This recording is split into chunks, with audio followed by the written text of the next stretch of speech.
The silk of my wedding dress clung to my skin like a second layer of humiliation. I stood there, clutching the bouquet of white roses so tightly that a thorn pierced through the ribbon wrapping, drawing a small bead of blood on my thumb. The crimson droplets seemed obscene against all the white. White flowers, white dress, white lies. "Emma, sweetheart," my mother's voice cracked from somewhere behind me. But I couldn't turn around. Couldn't face the pitying stares of 200 guests who had watched me wait at the altar for 43 minutes. 43 minutes of my life I'd never get back, standing there like a fool while the string quartet awkwardly cycled through their entire repertoire twice. Marcus wasn't coming. The chapel felt suffocating despite its vaulted ceilings. The scent of lilies, his mother had insisted on lilies, made my stomach churn. I could hear whispers rippling through the pews like a toxic wave, each murmur another knife in my back. Poor thing. I heard he emptied their joint account. "Did you know she paid for everything? What kind of man?" I ran. The heavy doors of St. Catherine's burst open as I shoved through them, gasping for air that didn't smell like funeral flowers and broken dreams. My heels caught on the stone steps, and I stumbled forward, the bouquet flying from my hands and scattering across the sidewalk. Rose petals crushed beneath my feet as I steadied myself against the iron railing, my breath coming in sharp, painful gasps. The afternoon sun was too bright, too cheerful for what was happening. Manhattan stretched before me in all its indifferent glory, cars honking, people rushing past without a second glance at the crying bride on the church steps. I was just another piece of street theater to them. My phone buzzed in the small clutch my maid of honor had carried for me. With shaking hands, I retrieved it. One text from Marcus. Just one. "Sorry, Em. I can't do this. The money from the account will help me start over. You'll understand someday." The phone slipped from my fingers and clattered on the concrete. Through the blur of tears, I watched the screen crack in a perfect diagonal line, splitting his name in two. $26,000, my entire savings, 3 years of working double shifts at the hospital, skipping meals, walking instead of taking cabs. Gone. He'd transferred it out yesterday while I was at my final dress fitting, probably laughing with whatever woman he'd really chosen while I'd been spinning in front of mirrors, believing in fairy tales. "Miss, you dropped this." The voice was different from any I'd heard before.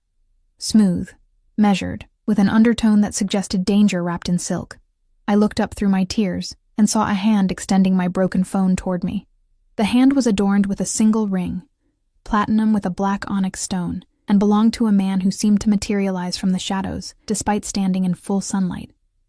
He was perhaps 30, maybe 32, with dark hair swept back from a face that could have been carved from marble, all sharp angles and perfect symmetry, except for a small scar that cut through his left eyebrow.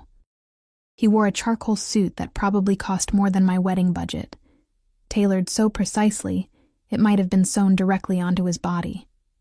The scent that reached me was subtle but intoxicating, sandalwood and something darker, something that made me think of expensive whiskey and secrets.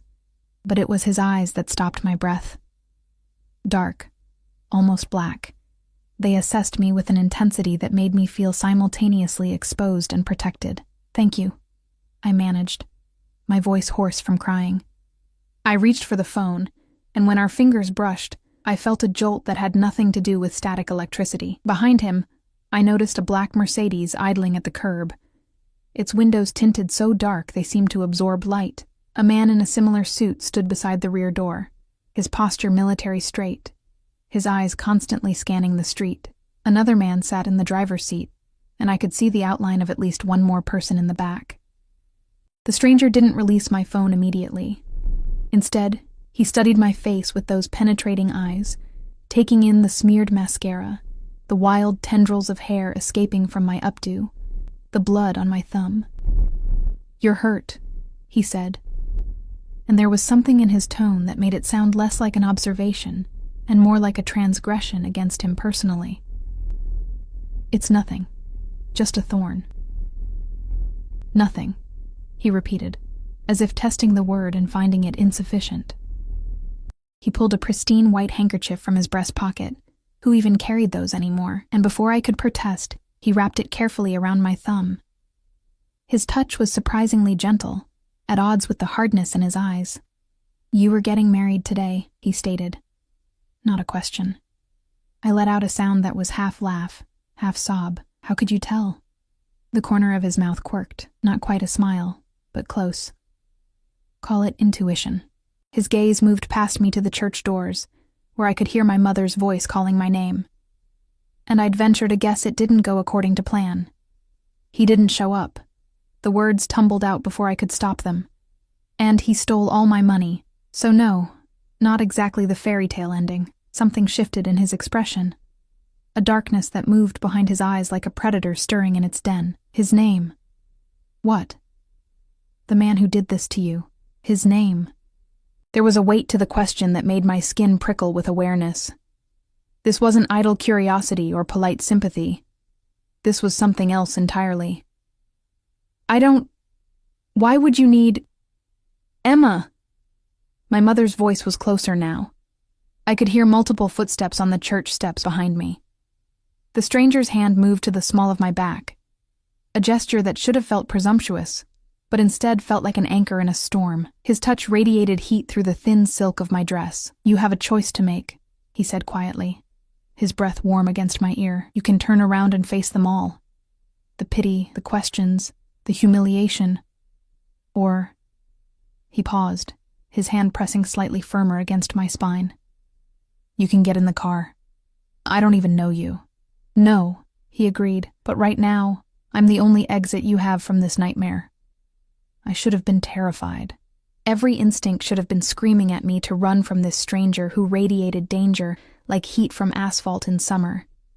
But instead, I felt drawn to him, to the darkness he promised, to anything that wasn't the pitying faces waiting for me behind those church doors. "Emma Rose Mitchell!" My mother's voice again, sharp with panic now. The stranger's eyes held mine, waiting. Not pushing, but offering. There was a power in his stillness, in the way he commanded space without effort. Behind me, I heard my mother's gasp as she finally emerged from the church. "Emma, what are you... Who is that man?" My hand, still wrapped in his handkerchief, moved toward the car as if of its own accord. The bodyguard opened the rear door with practiced efficiency, his face betraying no emotion whatsoever. "Trust me," the stranger murmured, and it was perhaps the most honest thing anyone had said to me all day. He wasn't asking me to trust that he was safe or good. He was simply asking me to trust him.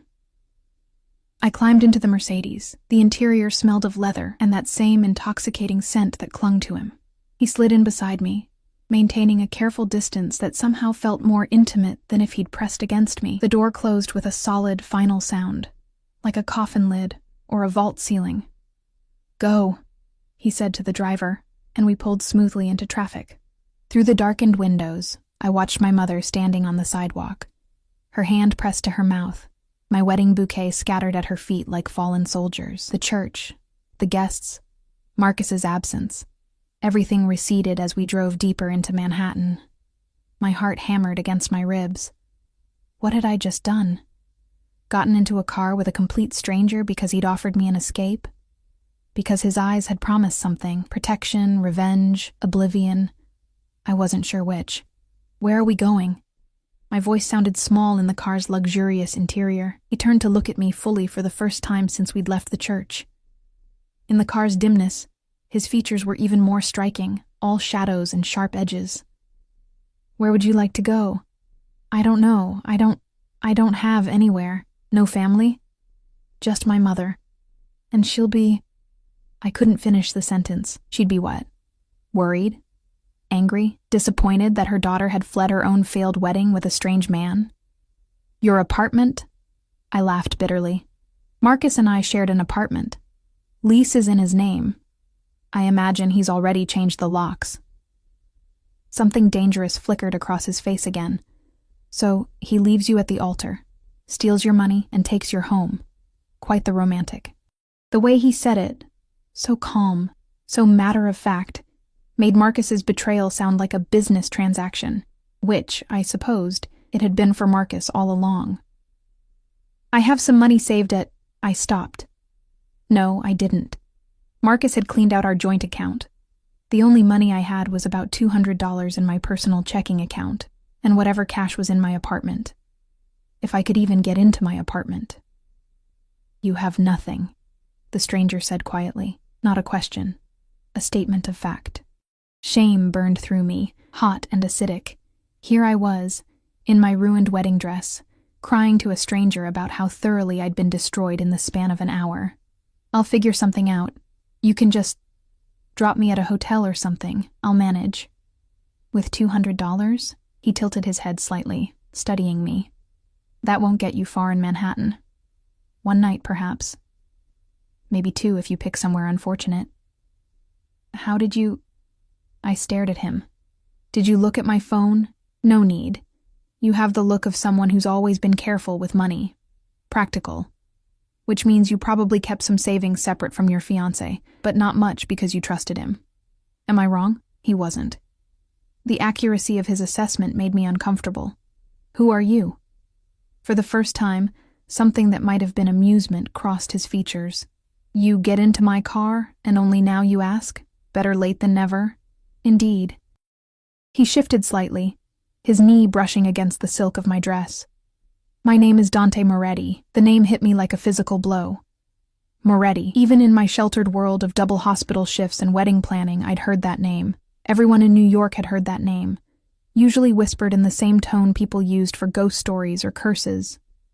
The Moretti family. Organized crime. The kind of power that operated in shadows, but controlled everything touched by sunlight. My face must have betrayed my recognition because Dante's expression hardened slightly. "I see my reputation precedes me. You're—" I couldn't say it. Saying it would make it real. "Dangerous?" he supplied. "Yes, but not to you." His hand moved, fingers brushing along my jaw in a gesture that was both threatening and tender. "Never to you, Piccola." The Italian endearment rolled off his tongue like honey, and despite everything, despite the fear that should have been coursing through me, I felt something else entirely. Something hot and reckless. "Then why did you help me? Why pick up some random crying bride off church steps?" His thumb traced my lower lip, and I stopped breathing. "You weren't random. I was there for other business. But when I saw you standing there, drowning in white silk and broken promises, looking like a fallen angel," he paused, his eyes darkening further. "I couldn't leave you to the wolves, but you're a wolf yourself," I whispered. His smile was sharp enough to draw blood. "Yes, but I'm your wolf now, and I protect what's mine." The car glided through Manhattan's streets with the smooth confidence of something that never had to stop for anyone. I watched the city blur past through tinted windows, my mind struggling to process what had just happened. An hour ago, I'd been a bride. Now I was sitting next to a man whose name made hardened criminals cross themselves. "Where are we going?" I asked again, because he still hadn't actually answered. "Somewhere safe." Dante's hand remained on the seat between us, close enough that I could feel the heat radiating from his skin through the silk of my dress. "Somewhere you can think clearly." "I can think clearly right here." His eyes slid toward me, dark and assessing. "Can you? Because from where I'm sitting, you're still in shock. You're running on adrenaline and heartbreak, which makes people do—" He paused, his gaze dropping to where my hands twisted the handkerchief he'd given me. "Unpredictable things, like getting into cars with strangers?" Exactly like that. There was no judgment in his tone, only a statement of fact that somehow made me feel both foolish and understood. The Mercedes turned onto a tree-lined street in the Upper East Side, the kind of neighborhood where doormen wore uniforms nicer than most people's wedding attire. We pulled up to a limestone building that rose 15 stories. Its facade elegant and understated, in the way that only truly expensive things could be. The bodyguard who'd been sitting in the passenger seat, I noticed his jacket shifted slightly to reveal a shoulder holster, opened my door before I could reach for the handle. Dante exited from his side with fluid grace, then extended his hand to help me out. I stared at his hand. Taking it felt like crossing a threshold I couldn't uncross. "I don't bite, Emma." His voice carried a trace of amusement, not without permission. The way he said my name, like he was tasting it, testing its weight, sent a shiver down my spine that had nothing to do with the autumn breeze. I placed my hand in his, and he pulled me from the car with surprising gentleness. My heels clicked against the sidewalk, and I became acutely aware of how I must look. Wedding dress, smeared makeup, blood-stained handkerchief wrapped around my thumb. A few pedestrians glanced our way, but their gazes skittered off as soon as they registered the men surrounding us. The bodyguards formed a loose perimeter, their presence enough to make people unconsciously alter their paths. "Mr. Moretti." The doorman's greeting was respectful, but not subservient. He opened the glass door with white-gloved hands, his expression carefully neutral as he took in my appearance. The lobby was all marble and understated luxury, the kind of place where the art on the walls was probably worth more than most people's houses. Our footsteps echoed as Dante guided me toward a private elevator, his hand never leaving the small of my back. The bodyguards remained in the lobby, taking up positions that seemed casual, but blocked all exits. Dante pressed his thumb to a biometric scanner, and the elevator doors whispered open. "Penthouse," I said. "Of course it's a penthouse. Would you have expected anything less?" He ushered me inside, then pressed the button marked PH. There were only 2 buttons, lobby and penthouse. The entire top floor was his. As the elevator climbed, I caught my reflection in the polished brass doors. I looked like something from a Gothic novel. Pale, haunted, drowning in white fabric. The woman staring back at me was someone I didn't recognize, someone who'd abandoned her family at her failed wedding to follow a mobster into his lair. "Second thoughts?" Dante asked quietly. "About 100 of them. Yet you're still here." I turned to face him, and in the elevator's confined space, his presence was overwhelming. He was tall. I had to tilt my head back to meet his eyes, and the scent of sandalwood and danger seemed to fill my lungs with each breath. "Why am I here, really?" I asked. "You said you were at the church for other business. What business?" Something flickered behind his eyes. Respect, maybe, for the question. "The church's priest, Father Thomas, owed money to someone I know. I was there to facilitate a conversation about repayment." "You threatened a priest on my wedding day?" "I didn't threaten anyone. I simply reminded him of his obligations." The elevator dinged softly, and the doors opened directly into his apartment. "And it wasn't your wedding day, Piccola. Your groom made sure of that." The casual cruelty of the truth made me flinch, but before I could respond, the sheer opulence of his home stole my words. Floor-to-ceiling windows offered a panoramic view of Manhattan, the city sprawling beneath us like a kingdom. The space was modern, but warm. Dark wood floors, leather furniture, and art that even my untrained eye recognized as significant. A kitchen with professional-grade appliances gleamed to my left, while to my right, a living area flowed into what appeared to be a library. But it was the details that caught my attention.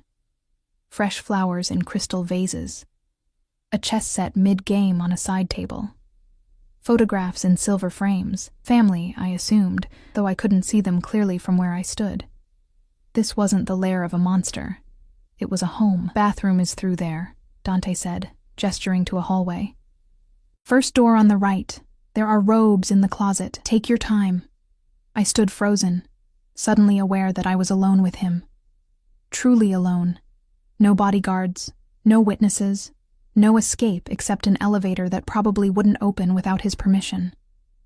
He must have read the fear on my face because his expression softened fractionally. "Emma, if I wanted to hurt you, I would have done it already. You're safe here. Safer than you'd be anywhere else in this city right now." "Why? Why do you care what happens to me?" He moved closer, and I forced myself not to step back. His hand rose slowly, giving me time to pull away, before his fingers traced the tear tracks on my cheek with unexpected tenderness. "Because when I saw you on those steps," he said quietly, "broken and bleeding and still standing, I saw something I haven't seen in a very long time." His thumb brushed my lower lip again, and my breath hitched. Strength wrapped in vulnerability. Innocence that hasn't been completely destroyed by this world, and I thought... He paused, his jaw tightening. "I thought how rare that is, how precious. I'm not precious.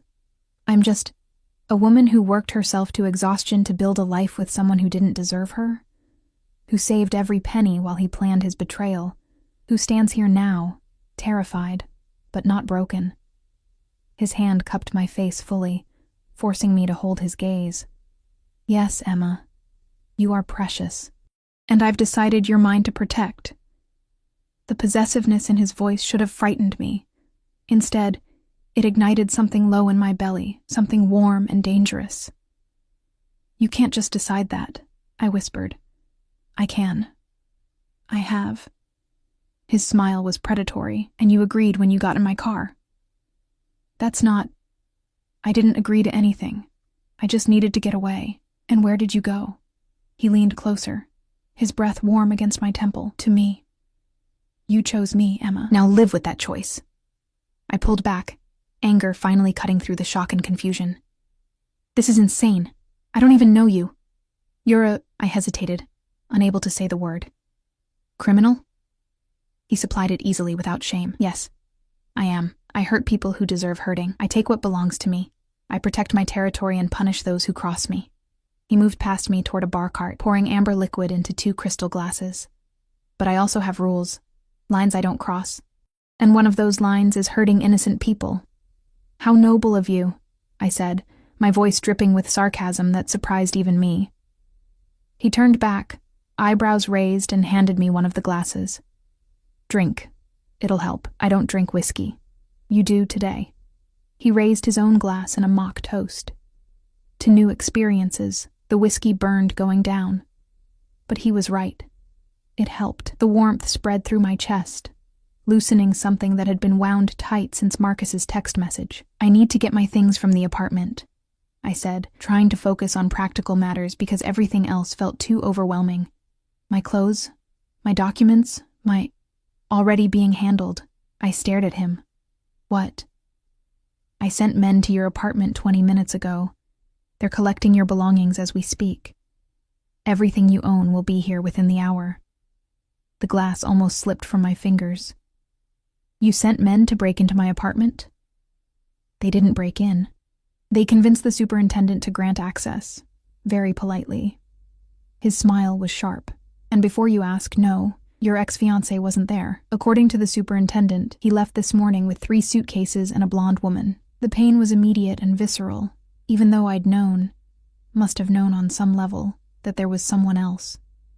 But hearing it confirmed, hearing that he'd been planning this exit with another woman while I'd been planning our wedding. The glass shook in my hand. Dante took it gently, set it aside, and then his hands were on my shoulders, steadying me. Breathe, Piccola. Just breathe. He was with her this morning, I said, my voice breaking. While I was getting ready, putting on this dress, believing in... A sob cut off my words. Shh. Dante pulled me against his chest, and I should have resisted, but I couldn't. I collapsed into him, my hands fisting in his expensive jacket, and finally let myself shatter. He held me while I cried, one hand stroking my hair, the other firm against my back. He didn't offer empty platitudes or tell me everything would be okay. He just held me, steady and solid, while I broke apart. When the tears finally subsided, I became aware of how intimately we were pressed together. I could feel the steady beat of his heart, the rise and fall of his breathing. His scent enveloped me, sandalwood and something uniquely him, something that made me want to burrow closer instead of pulling away. Better? His voice rumbled through his chest. I nodded against him, not quite ready to step back. The bathroom, he said softly. Go clean up. I'll order food. You need to eat. This time I didn't argue. I pulled away from his embrace and walked toward the hallway he'd indicated, hyper-aware of his gaze on my back. The bathroom was larger than my childhood bedroom.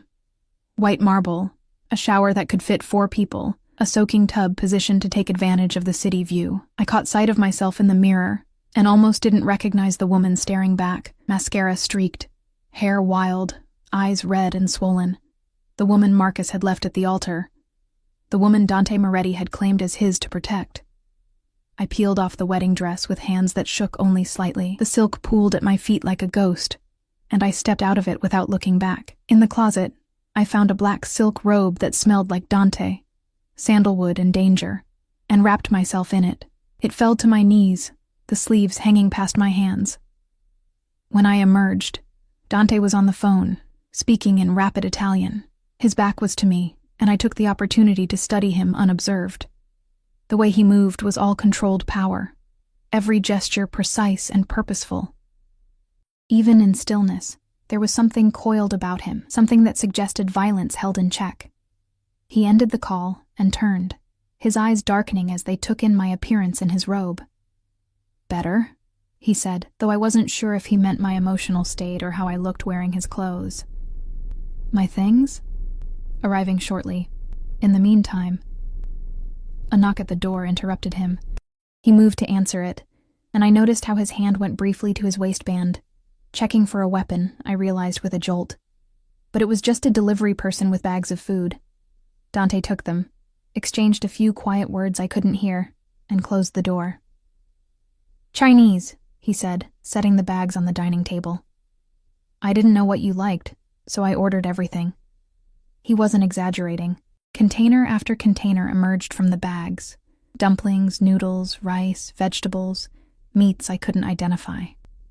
The scent made my stomach growl, reminding me I hadn't eaten since breakfast. "Sit," Dante commanded, pulling out a chair. I should have bristled at the order. Instead, I found myself obeying, sinking into the leather chair while he served food onto plates with surprising domesticity. We ate in silence for several minutes, the only sounds the clink of chopsticks against plates and the distant hum of the city 15 stories below. The food was incredible, or maybe I was just starving, and I found myself eating more than I'd intended. "Better," Dante said again, watching me with those dark eyes. "You have color in your cheeks now, thank you. For this, I gestured vaguely, encompassing everything. The rescue, the food, the safety I felt, despite being alone with a man who probably had bodies buried somewhere. "Don't thank me yet, Piccola. We haven't discussed terms." My chopsticks froze halfway to my mouth. "Terms?" He leaned back in his chair, studying me with an intensity that made me feel like a butterfly pinned to a board. "Nothing in this life is free. Surely you know that." Fear prickled along my spine. "What do you want?" "Several things." He ticked them off on his fingers. "First, Marcus DeSanto's full name, and any information you have about him, where he works, his friends, his habits. Second, you'll stay here, where I can ensure your safety. Third," he paused, his eyes holding mine, "you'll attend an event with me tomorrow night." "An event?" "A wedding. My cousin's daughter." His smile held no warmth. "I need a date, and you need somewhere to be that isn't crying in a hotel room." "You want me to go to a wedding?" I laughed incredulously. "Less than 24 hours after my own fell apart?" "I want you at my side," he corrected. "The wedding is incidental." "Why?" "Because I've decided you're mine to protect, and I protect what's mine by keeping it close." He leaned forward, his elbows on the table. "Because every man in my organization needs to understand that you're under my protection. Because—" His voice dropped lower. "I want you there." The honesty of that last statement stole my breath. There was desire in his eyes now, dark and unmistakable, but tempered with something else. Control. Patience. The promise of a predator who'd already decided on his prey, but was willing to let me come to him. "And if I refuse?" "You won't." It wasn't arrogance, just certainty. "You'll go because staying here alone while I'm gone will drive you insane with overthinking. You'll go because facing the world again has to happen eventually, and doing it at my side is safer than doing it alone. And you'll go—" He reached across the table, his fingers closing around my wrist. "Because you're curious about me, about this, about what it feels like to be claimed by someone who actually wants you." His words hit too close to the truth. I was curious. Terrifyingly, dangerously curious about this man who'd appeared like a dark angel at my lowest moment. "I'll think about it," I whispered. "Fair enough." He released my wrist, but not my gaze. "While you're thinking, know this. Marcus DeSanto will answer for what he did to you. That's not negotiable." "What are you going to do to him? What would you like me to do to him?" The question hung between us, loaded with possibilities that both thrilled and horrified me. Part of me, the part that had been good and kind and tried to see the best in people, wanted to say nothing, to let karma handle it. But another part, a part I hadn't known existed until Dante's hand had touched my back. I want him to hurt, I admitted. The way he hurt me. Dante's smile was beautiful and terrible. Then he will hurt, Piccola, I promise you that. Another knock at the door. My belongings, I assumed. Dante rose to answer it, and I sat alone at the table, Marcus's broken promises weighing against Dante's dark guarantees, trying to understand who I was becoming in the space of a single afternoon. I woke the next morning in sheets that smelled like expensive detergent in someone else's life. For 3 blissful seconds, I forgot everything. Then reality crashed back. The church steps, Marcus's text, Dante's dark eyes promising protection and revenge. Sunlight streamed through floor-to-ceiling windows I hadn't bothered to cover, painting Manhattan in shades of gold. The guest bedroom Dante had shown me to last night was larger than the entire apartment I'd shared with Marcus, decorated in soft grays and cream with furniture that probably cost more than my car. My wedding dress hung on the back of the door like a ghost. I'd meant to throw it away, burn it, something. Instead, I'd simply left it there, a white silk reminder of my stupidity. A soft knock interrupted my spiraling thoughts. "Emma?" Dante's voice muffled by the door. "Are you awake?" I sat up, pulling the sheet higher even though I was wearing the clothes his men had retrieved, an old NYU t-shirt and sleep shorts. "Yes." The door opened, and he stepped inside carrying a tray. He'd clearly been awake for hours, showered, dressed in dark slacks and a crisp white shirt with the sleeves rolled to his elbows, revealing forearms that shouldn't have been as distracting as they were. "Breakfast," he said, setting the tray on the nightstand. "Coffee, eggs, toast."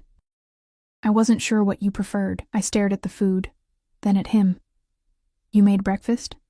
"Don't sound so shocked. I'm not entirely useless in the kitchen." He settled into the chair by the window, his posture relaxed but his eyes alert. "How did you sleep?" "Better than I expected."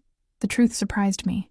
I'd thought I'd lie awake all night, but exhaustion had pulled me under almost immediately. "What time is it?" "Nearly 10. I let you sleep in." His gaze traveled over me, assessing. "The wedding is at 7 tonight. We'll need to leave by 6. My stomach clenched. "I haven't said yes yet. You haven't said no either." He leaned forward, elbows on his knees. "Eat, Emma. Then we'll talk." The coffee was perfect, strong and black, exactly how I took it. He'd remembered from yesterday, or noticed, or simply paid attention in a way Marcus never had. The eggs were fluffy, seasoned with herbs I couldn't identify, and the toast was the artisanal kind that cost $8 a loaf. "Did you sleep?" I asked between bites. "Some," which probably meant no. I had calls to make, arrangements. "About Marcus?" Something predatory flickered across his face. "Among other things. Your ex-fiancé is proving difficult to locate. He hasn't used his credit cards or accessed his bank account since yesterday morning, which suggests he's either very stupid or someone warned him." I set down my fork. "Warned him about what? About you?" "About the consequences of stealing from you." Dante's voice was casual, but his eyes were hard. $26,000, Emma. That's not nothing. In my world, people lose fingers for less. The image his words conjured made me queasy. "I don't want you to hurt him like that." "No?" He tilted his head, studying me. "What do you want then?" I thought about it. Really thought about what justice looked like when someone had dismantled your entire life in a single text message. I want my money back. I want him to understand what he took from me. Not just the cash, but the years, the trust, the future I'd planned. I want... My voice cracked. I want him to feel something, anything. Because I don't think he ever did. Dante was quiet for a long moment, his dark eyes never leaving mine. Then he nodded slowly. "I can work with that. But Emma, understand, when I get involved, I do things my way. It won't be gentle. It won't be forgiving. Are you prepared for that?" "I don't know what I'm prepared for anymore," I admitted. 24 hours ago, I thought I was getting married. Now I'm sitting in a mobster's penthouse discussing revenge over eggs. His smile was sharp. "Life comes at you fast, Piccola. Stop calling me that. What does it even mean? Little one." His gaze softened fractionally. "Because you look like you could break in a strong wind. But I suspect there's steel underneath that softness. Heat crept into my cheeks. I looked away, focusing on my coffee. About tonight? You're going. Not a question. You're very sure of yourself. I'm sure of you. He rose from the chair, moving with that fluid grace that reminded me of dangerous animals. You're terrified of being alone with your thoughts. You're angry and hurt and looking for something, anything, to make you feel less empty. And whether you want to admit it or not, you're curious about me, about what it would be like to step into my world, even for one night. He was right, damn him. Every word was right. What would I even wear? I gestured to the boxes his men had delivered. I have scrubs, jeans, maybe one cocktail dress from 3 years ago. Nothing appropriate for a mob wedding. Already handled. He walked to the closet and opened it, revealing a garment bag I hadn't noticed. Armani, in your size, shoes to match. Jewelry if you want it, though I prefer you simple. I stood, abandoning breakfast, and crossed to the closet. Inside the garment bag was a dress that probably cost more than my car. Deep emerald silk that would hug every curve, with a neckline that promised elegance and danger in equal measure. How did you know my size? I pay attention. His voice was close behind me now, close enough that I could feel his warmth. And I have excellent resources. I turned and found him inches away, his dark eyes intense. This close, I could see flecks of gold in the black, could count each individual eyelash, could smell sandalwood and something warmer, more human. Why are you doing this? My voice came out barely above a whisper. Really? Don't give me the line about protection.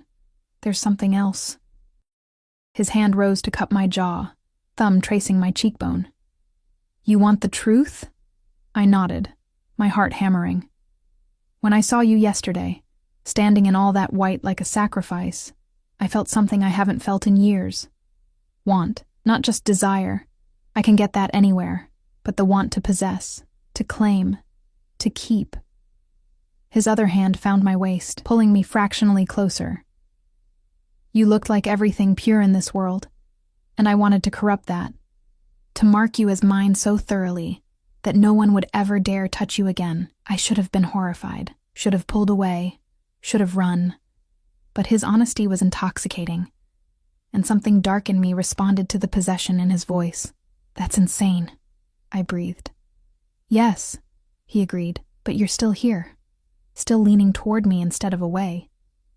Still curious about what it would feel like if I kissed you. I'm not. His mouth was on mine before I could finish the lie. The kiss was nothing like Marcus's careful pecks. It was consuming, demanding, a claiming that left no room for doubt about his intentions. His hand tangled in my hair, angling my head to deepen the kiss, while his other arm locked around my waist, pulling me flush against him. I made a sound, surprise or surrender, I wasn't sure. And his tongue swept into my mouth, tasting, exploring, dominating. Every nerve ending I possessed came alive under his touch, and I found myself kissing him back, with a desperation that should have embarrassed me. When he finally pulled away, we were both breathing hard. His eyes were almost black with desire, his grip on me tight enough to bruise. Still think you're not curious? His voice was rough, strained. I struggled to form words. I think you're dangerous. I am. He released me slowly, stepping back with visible effort. But not to you, Emma. Never to you. Remember that tonight, when you're surrounded by people who would kill for me without question. You're untouchable because I've decided you are. The weight of that promise settled over me like a heavy cloak. Protection and possession, twisted so thoroughly together I couldn't separate them. I'll go tonight, I heard myself say. But we need rules. Interest flickered in his eyes, such as, no more kissing without asking.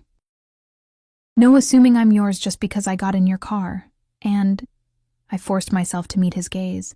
When this is over, when you've dealt with Marcus and I've figured out my life, I'm free to leave. Something dangerous crossed his face. And if I don't agree to those terms? Then I walk out right now. We stared at each other, the air between us charged with challenge. Finally, he nodded. The first two I accept. The third? His smile was predatory. We'll revisit that conversation when you're ready to leave. If you're ready to leave. It wasn't what I'd asked for, but it was probably the best I'd get. Fine. Good. He checked his watch. Platinum, probably worth more than my nursing degree. I have business to attend to. There are guards downstairs if you need anything. Don't leave the building without calling me first. I'm a prisoner? You're protected. There's a difference. He moved toward the door, then paused. Emma, wear your hair down tonight. I want to see it loose. Then he was gone, leaving me standing in his guest room wearing his kiss on my lips and his claim in my veins, wondering what kind of woman I was becoming. The hours until evening passed in strange suspension. I showered, standing under water hot enough to redden my skin, trying to wash away yesterday's humiliation. I examined my belongings, everything from the apartment Marcus and I had shared, boxed efficiently by Dante's men. Photos I'd taken down from the walls, books I'd collected over years, the nursing textbooks that had cost a fortune. Everything except Marcus. He'd been erased from my life as thoroughly as if he'd never existed. My phone buzzed. My mother, calling for the 15th time. I let it go to voicemail, unable to face her questions, her worry, her disappointment. What would I even say? Sorry, Mom. I ran off with a mobster who kissed me like he owns me because my fiancé is a lying thief and I have nowhere else to go. At 5:30, I started getting ready. The emerald dress fit perfectly, hugging my waist and hips before falling in a smooth column to my ankles. The neckline dipped low enough to be interesting without being scandalous, and the silk felt like sin against my skin. Shoes, black heels that added 4 inches to my height. Makeup. I kept it simple, just enough to hide the evidence of yesterday's tears. Hair. I left it down as Dante had requested. Dark waves falling past my shoulders. I looked like someone else, someone who belonged in penthouses and designer dresses, someone who could stand beside a man like Dante Moretti without seeming out of place. The woman in the mirror was a stranger. A knock at the door. Not Dante this time, but a woman in her 50s with sharp eyes and an efficient manner. Miss Mitchell? I'm Sophia. Mr. Moretti sent me to help with any finishing touches. Her accent was Italian, her gaze assessing but not unkind. I think I'm ready. Almost. She opened a jewelry box I hadn't noticed on the dresser. Inside lay a necklace, diamonds and emeralds arranged in an intricate pattern, worth more than I'd make in 5 years. Mr. Moretti selected this himself. May I? I nodded, unable to speak as she fastened the necklace around my throat. The stones were cold against my skin, heavy with meaning I couldn't quite grasp. He has excellent taste, Sophia said, stepping back to examine me, though I suspect he'd think you beautiful in anything. Heat flooded my cheeks. It's not like that. Her smile suggested she knew better. Of course not, miss. Mr. Moretti is waiting in the living room when you're ready. She left me alone with my reflection and the weight of diamonds around my neck, a collar disguised as jewelry, marking me as belonging to someone dangerous. I took a deep breath, smoothed the dress, and walked out to meet him. Dante stood by the windows, his back to me, phone pressed to his ear. He wore a tuxedo that had clearly been tailored for his body specifically, the jacket emphasizing the breadth of his shoulders and the narrowness of his waist. His hair was swept back, and even from behind, he radiated power. He ended the call and turned, and the look on his face when he saw me made my breath catch. Hunger. Raw, undisguised hunger mixed with possessive satisfaction. Perfetto, he murmured, moving toward me with predatory grace. You're devastating, Emma. It's the dress. It's you. He circled me slowly, and I felt his gaze like a physical touch. The dress is just packaging. You're the gift. I struggled for words. You can't say things like that. Why not? It's the truth.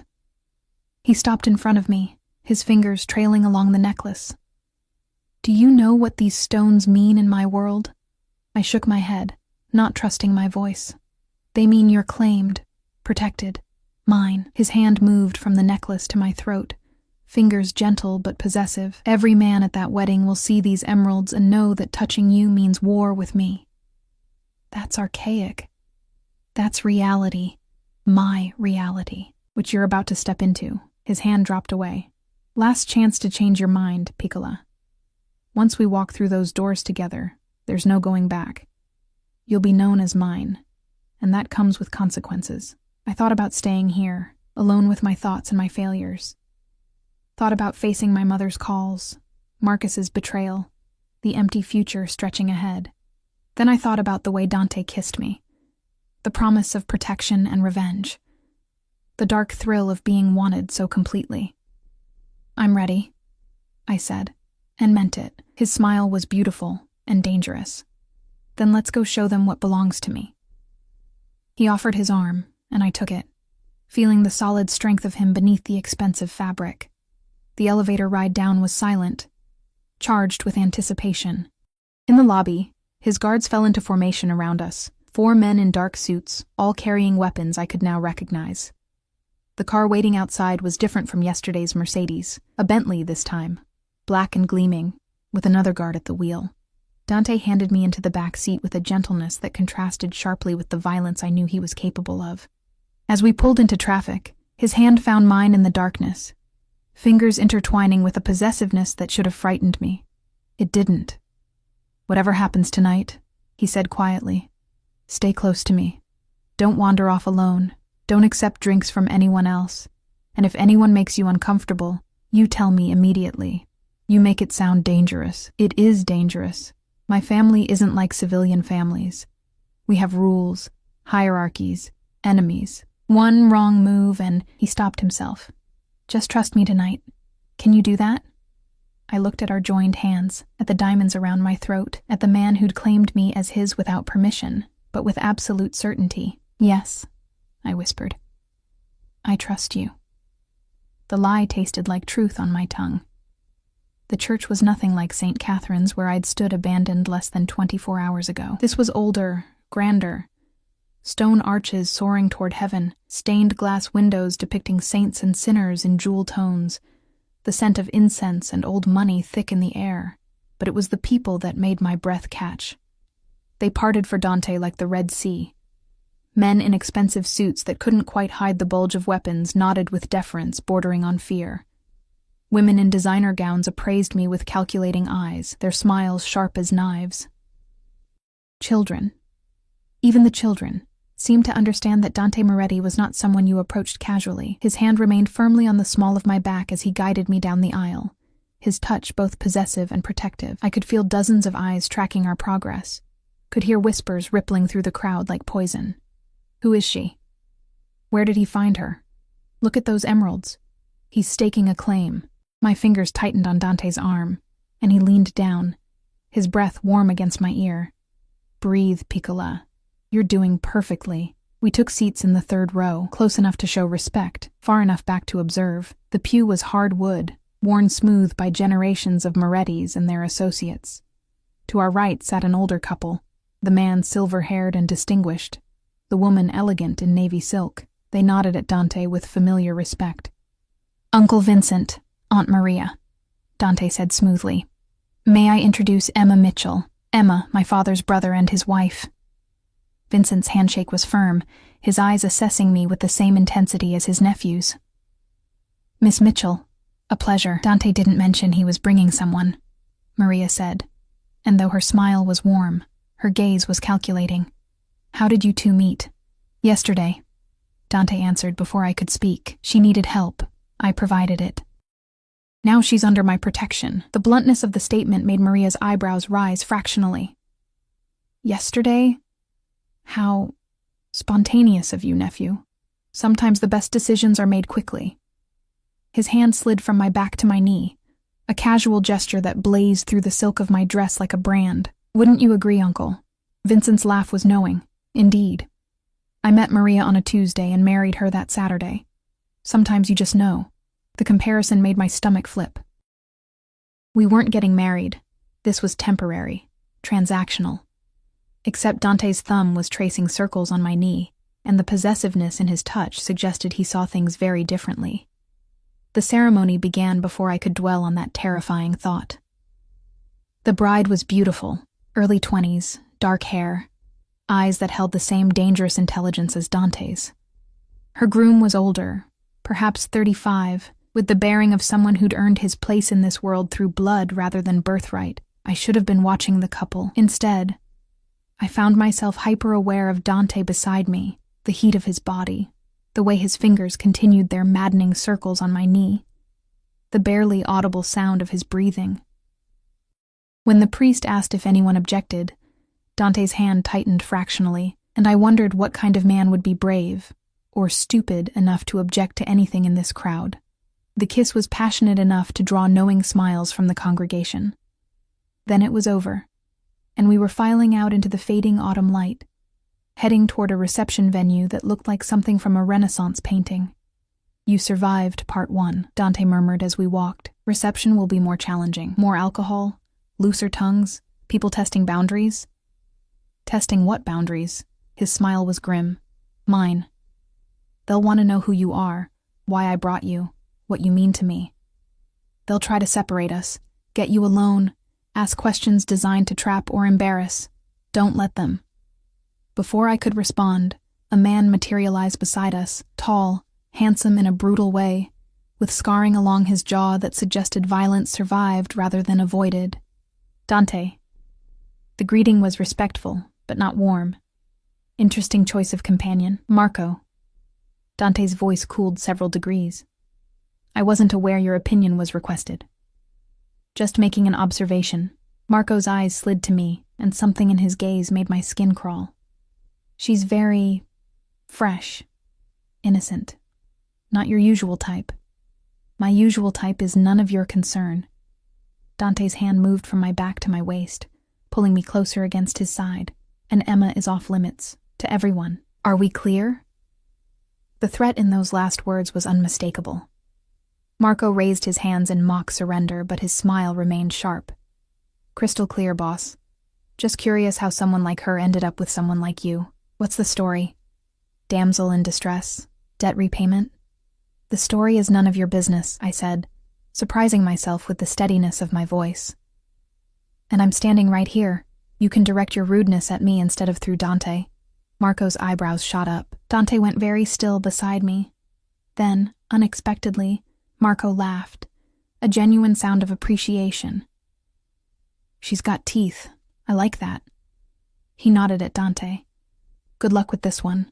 Something tells me you'll need it." He walked away, and I felt some of the tension leave Dante's body. That was either very brave or very stupid. "Probably stupid," I admitted. "But I'm tired of people talking about me like I'm not here. It's been happening since yesterday. Yesterday you were a victim." His hand cupped my face, forcing me to meet his intense gaze. "Today you're under the protection of Dante Moretti. That means you bow to no one, Piccola. Not even to me." The words sent warmth through my chest that had nothing to do with attraction and everything to do with being seen, truly seen, for the first time in longer than I could remember. The reception hall was breathtaking. Crystal chandeliers, marble floors, tables draped in cream silk and adorned with flowers that probably cost more than my monthly rent. A string quartet played in the corner, and waiters circulated with champagne and appetizers that looked like tiny works of art.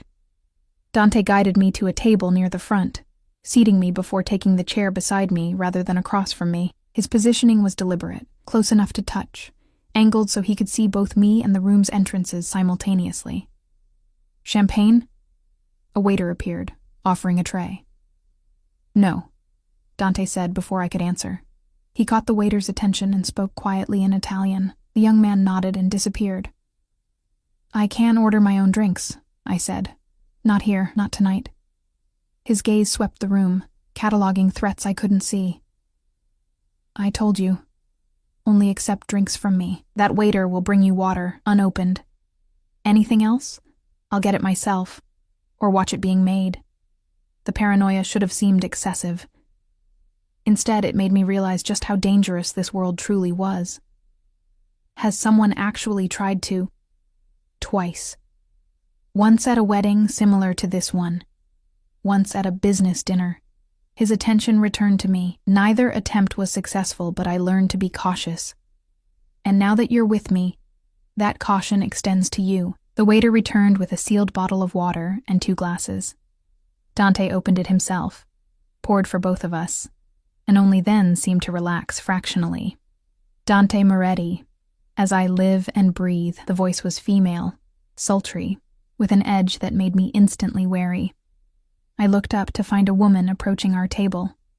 Late 20s, stunning in a red dress that left little to the imagination, dark hair cascading down her back in perfect waves. Her smile was aimed at Dante like a weapon. Valentina. Dante's tone was polite but distant. Congratulations on your cousin's marriage. Thank you. Her gaze slid to me, and her smile sharpened. And who is this?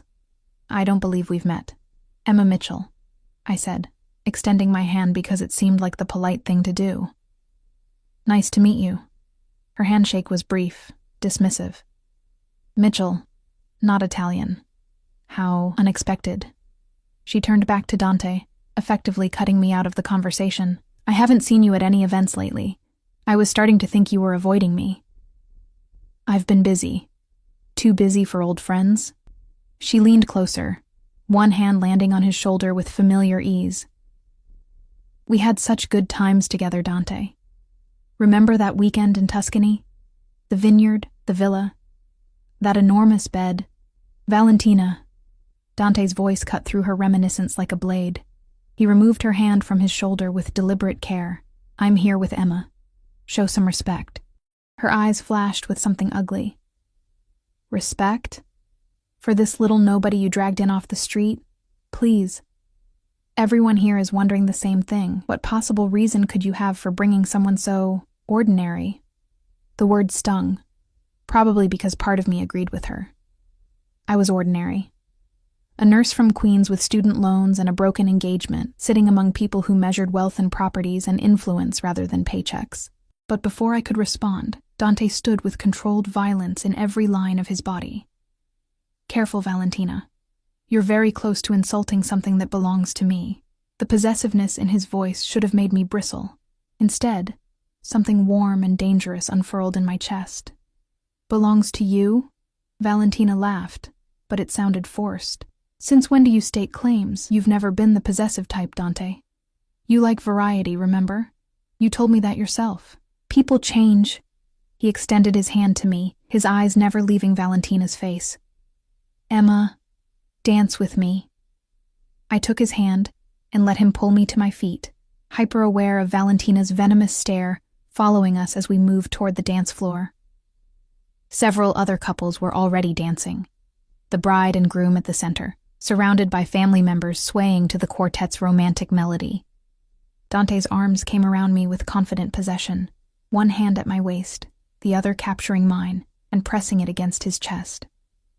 I could feel his heartbeat beneath my palm, steady, strong, controlled.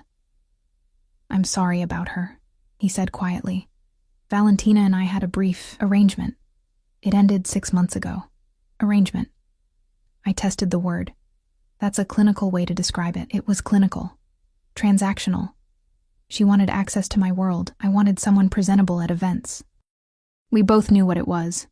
His hand tightened on my waist. Nothing like this. This? My voice came out breathier than I intended. What is this exactly?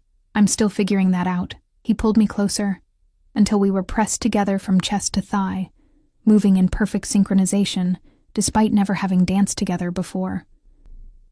But it's not clinical, and it's sure as hell not transactional.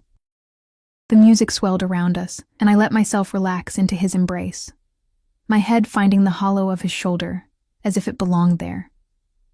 His scent enveloped me, sandalwood and danger, and something uniquely him that made me want to bury my face in his neck and inhale. Everyone's watching us, I murmured. Let them watch.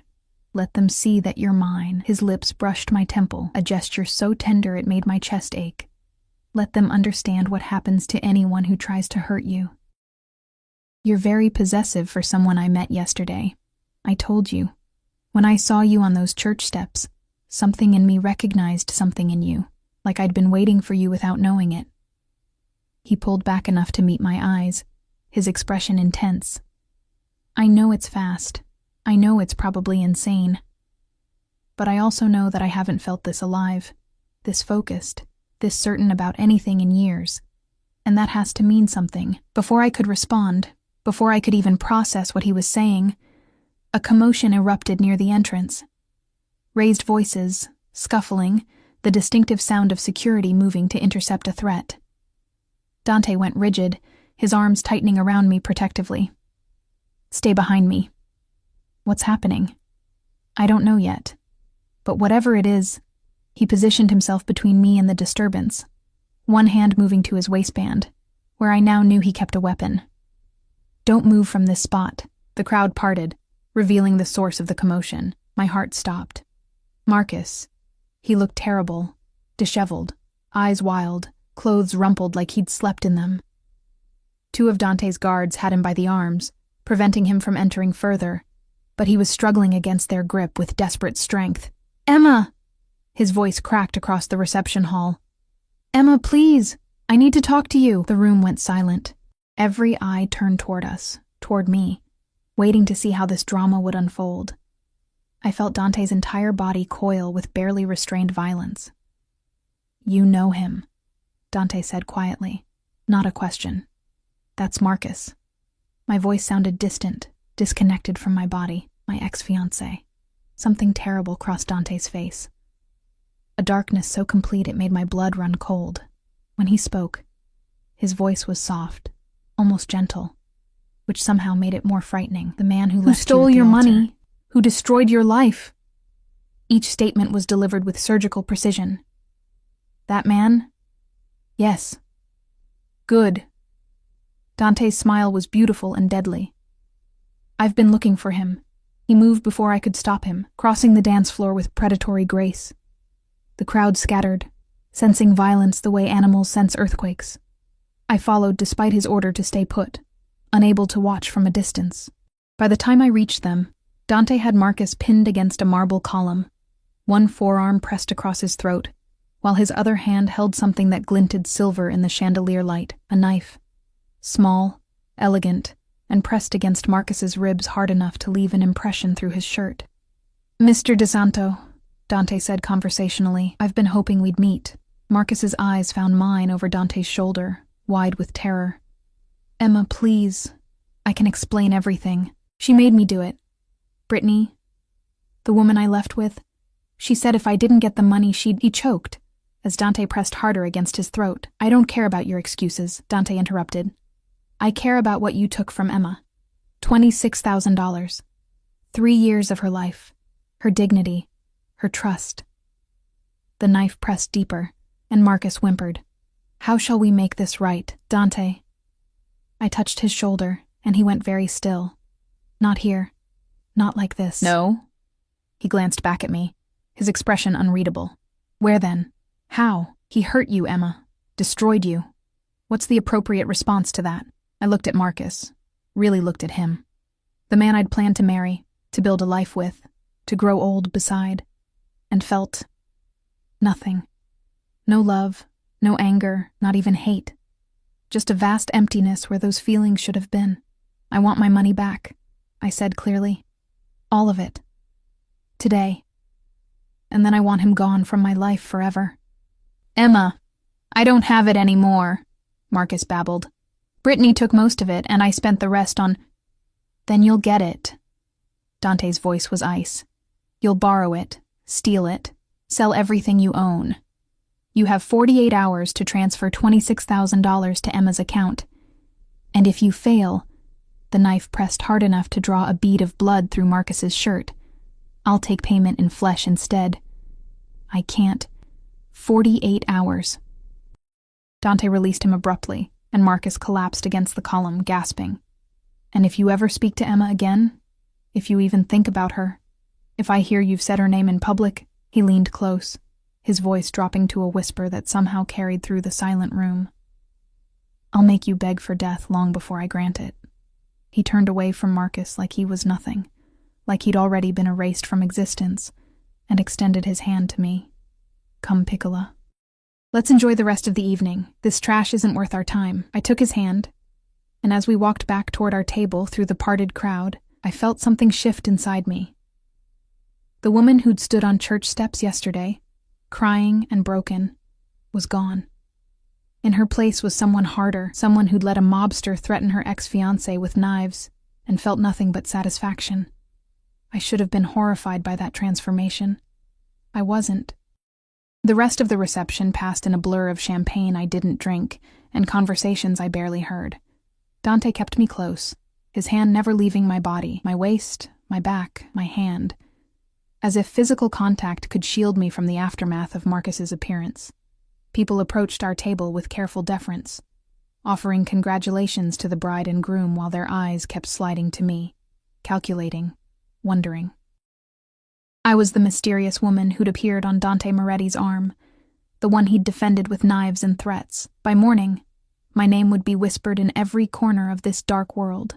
"You're quiet," Dante murmured, as we drove back to his penthouse hours later.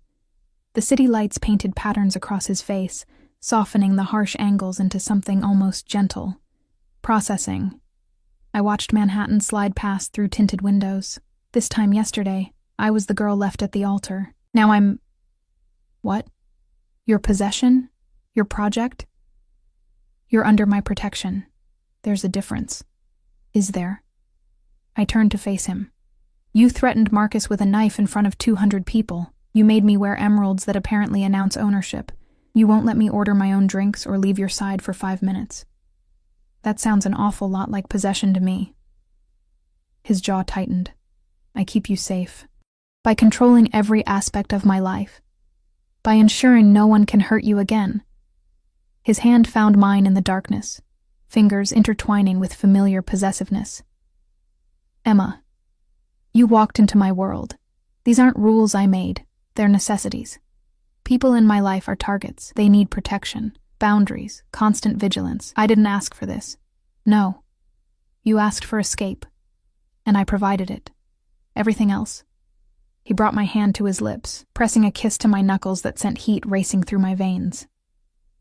Everything else is consequence. We rode the rest of the way in silence, the tension between us thick enough to taste. In the penthouse, Dante poured himself whiskey while I stood by the windows, looking out at the city that had become simultaneously refuge and prison. Marcus will transfer the money, Dante said from behind me. I've already arranged it. By tomorrow afternoon, you'll have every penny back. How can you be so sure? Because he values his life more than $26,000. Ice clinked in his glass. And because I put men on him the moment we left. He can't run, can't hide, can't do anything but comply. I should have felt satisfied. Instead, I just felt tired. What happens now? After I get my money back? The silence stretched so long, I thought he wouldn't answer. Then his footsteps, measured and deliberate, crossing the space between us. His hand settled on my shoulders, warm and solid. What do you want to happen? I don't know anymore. The honesty tasted bitter. 2 days ago I had a plan, a life. It wasn't perfect, but it was mine. Now everything's different, and I don't know who I am in this version of reality. You're Emma. His breath stirred my hair. Strong, resilient, beautiful. Mine. There's that word again. I turned in his grip, meeting his dark eyes. I'm not yours, Dante. I can't be. This whole thing, the protection, the threats, the possessiveness, it's not sustainable. Eventually, I need to rebuild my actual life. Something dangerous flickered across his face. Your actual life. The one where you work yourself to exhaustion? Where men like Marcus take advantage of your kindness? Where you're alone and vulnerable, better alone than owned. Is it? He pulled me closer, until we were pressed together, his heart beating steady against my chest. Because from where I'm standing, you haven't tried very hard to leave. You wore the dress I bought, the jewelry I chose. You let me hold you, kiss you, claim you in front of everyone who matters. If you truly wanted to leave, Piccola, you would have walked out yesterday. He was right, and the truth of it terrified me. I had let him claim me. Had wanted it, on some level. Craved the protection and possessiveness he offered. But wanting something, and it being right, were different things entirely. I was vulnerable, I said weakly. Hurt, not thinking clearly. And now? His hand cupped my face, thumb tracing my lower lip. Are you thinking clearly now? No. With him this close, touching me like I was something precious and breakable, I couldn't think at all. My body responded to his proximity with traitorous enthusiasm, pulse racing, breath quickening, heat pooling low in my belly. "Dante." He kissed me before I could finish, and this time there was no gentleness, no careful seduction. This was claiming, pure and simple. His mouth demanded surrender, his hands holding me captive while his tongue swept in to possess every inch of me. I should have pushed him away, should have enforced the boundaries I'd insisted on. Instead, I kissed him back with equal desperation, my fingers tangling in his hair, my body arching into his with shameless need. When we finally broke apart, both breathing hard, his eyes were almost black with desire. "Tell me to stop," he said roughly. "Tell me you don't want this, and I'll walk away right now. I'll help you find an apartment, get you settled, and never touch you again." It was the out I'd asked for. The freedom I claimed to want. All I had to do was say the words. My voice caught. "I can't." "Can't what? Can't tell me to stop?" His forehead pressed against mine, his breath warm on my lips. "Or can't walk away?" "Both. Neither. I don't know." Tears pricked my eyes, frustration and confusion and want all tangled together. "You scare me, Dante. Not because I think you'll hurt me, but because I want this. Want you. And I don't understand how I can want someone I barely know, especially after Marcus." He finished the sentence I couldn't. "Emma, what you felt for him wasn't real. It was comfortable, familiar, safe. What you feel for me is real, raw, dangerous. And yes, it's fast and probably insane, but that doesn't make it less true. How can you be so sure?" "Because I feel it too." His hands framed my face, forcing me to hold his intense gaze. "Because every instinct I have screams to keep you close, protect you, make you mine in every way that matters. Because when I saw you yesterday, something broken inside me started to heal. The vulnerability in his admission broke something loose in my chest. This man, this dangerous, powerful, terrifying man, was offering me something Marcus never had. Honesty. Truth. The promise of protection that came with possession, but also the certainty that I mattered. "I'm scared," I whispered. "Good. Fear means you're paying attention." He kissed me again, softer this time, almost reverent. "Stay, Emma. Not as a prisoner or a possession, but as mine by choice. Let me show you what it means to be protected, cherished, wanted. And if it doesn't work, if I can't handle your world, then we'll figure it out together, but give us a chance. Give me a chance to prove that what I'm offering is worth the risk." I looked into his eyes and saw the truth there. He meant every word. This wasn't a game or manipulation. Dante Moretti, mob boss and criminal, was laying himself bare before me, offering everything he was in exchange for my trust. "Okay," I breathed. "Okay, I'll stay. But on my terms, I keep working, keep my independence, make my own choices." "Agreed, with one condition." "What condition?" His smile was sharp and possessive. "You sleep in my bed, not the guest room, with me, every night." Heat flooded through me at the implication. "That's non-negotiable." He pulled me flush against him, letting me feel exactly how much he wanted me. "I need to know you're safe, Emma. And the safest place in this building is beside me." The logic was flawed, probably deliberately so. But looking into his dark eyes, feeling the solid strength of him, I couldn't bring myself to argue. "Fine. Your bed. But you keep your hands to yourself until I'm ready for more. I can be patient." His expression suggested otherwise, but he nodded. "When you're ready, you'll come to me. And Piccola?"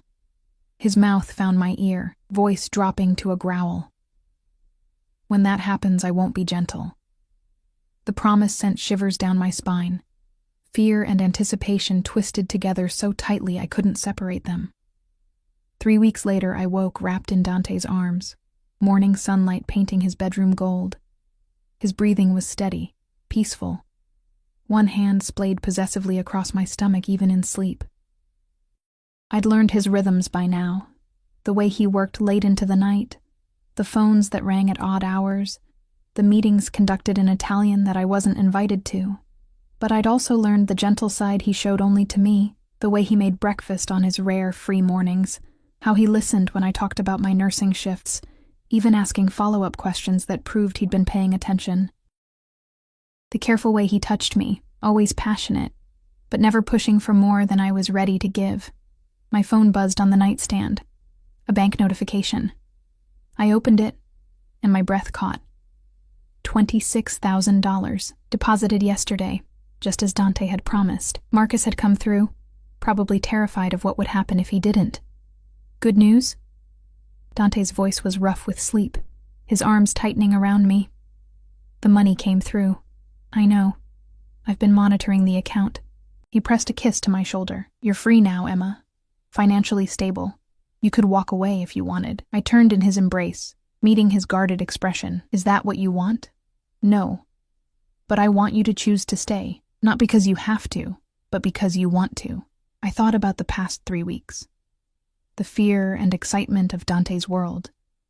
The way he made me feel protected and desired and seen. The darkness I'd discovered in myself. The part that thrilled at his possessiveness instead of fighting it. I'm not going anywhere, I said softly. You claimed me, remember? And maybe I'm claiming you back. Something fierce and tender crossed his face. Then his mouth was on mine, and this time when he rolled me beneath him, I didn't ask him to stop. Didn't want him to stop. Because somewhere between the church steps and this moment, I'd stopped being the woman Marcus had broken and become someone new. Someone who belonged to Dante Moretti. And the terrifying truth was, I didn't want to be anyone else.